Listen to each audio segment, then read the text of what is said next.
singing between the life. Nah, thanks.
Sat na toki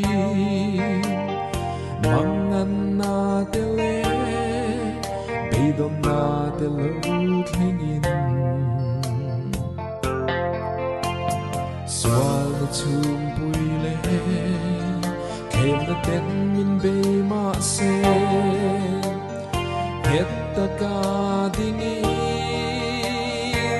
pen zela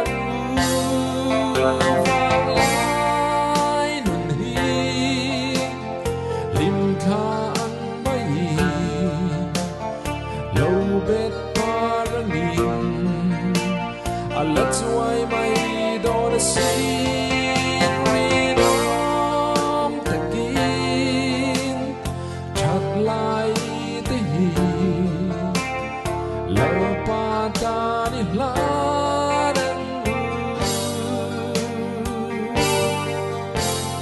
vang lai ni at why my daughter sing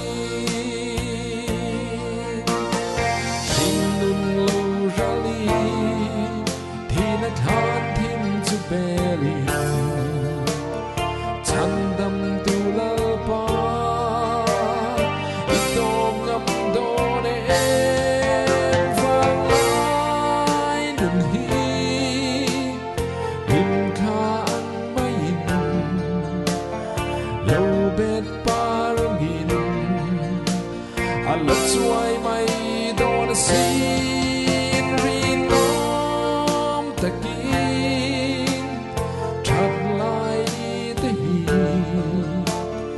Lalpa ta ni la